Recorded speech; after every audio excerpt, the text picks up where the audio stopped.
Saudi আরবে এক আদালত হয়েছে। আদালতে দুই ভাই ঝগড়া করছে।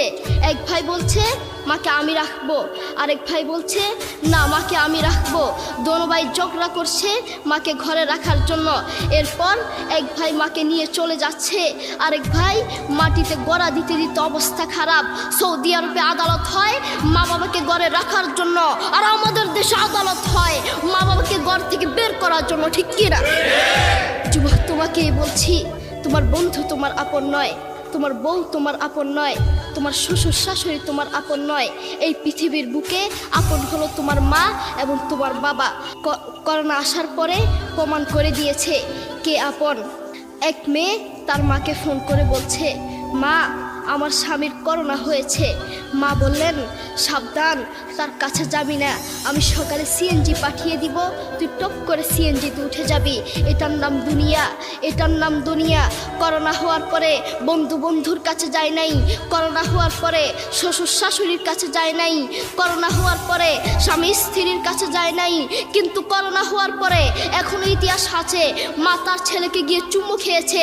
করোনা হওয়ার পরে এখনো ইতিহাস আছে বাবা তার ছেলেকে কাঁধে নিয়ে হাসপাতালে গিয়েছে, ঠিক কি না? যুবক, তুমি তোমার মাকে কিছু মনে করছো না। তোমার মাকে তুমি ঘর থেকে বের করছো।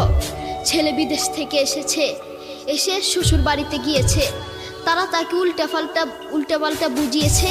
এখন বাড়িতে এসে সে বলছে, মা তুমি আমার টাকায় খাও, আমার ঘরে থাকো, আবার আমার বউকে পিটাও। এই কথা শোনার পরে কি কোনো মার কলিজা আছে?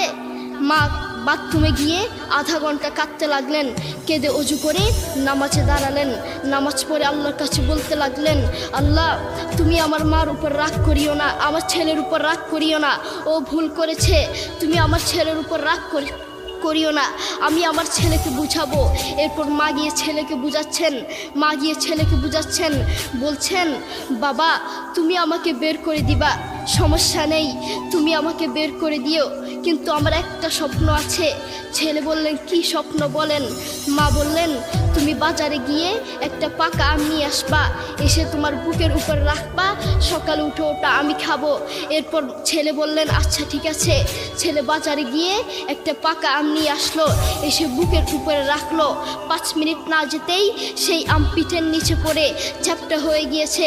এরপর ছেলে মাকে বললেন, মা তুমি কি সকালে উঠে আমটা খাবে? ওটা 5 মিনিট না যেতেই পিঠের নিচে পড়ে চ্যাপ্টা হয়ে গিয়েছে। এরপর মা চোখের পানি ছেড়ে বলল, বাবা আমি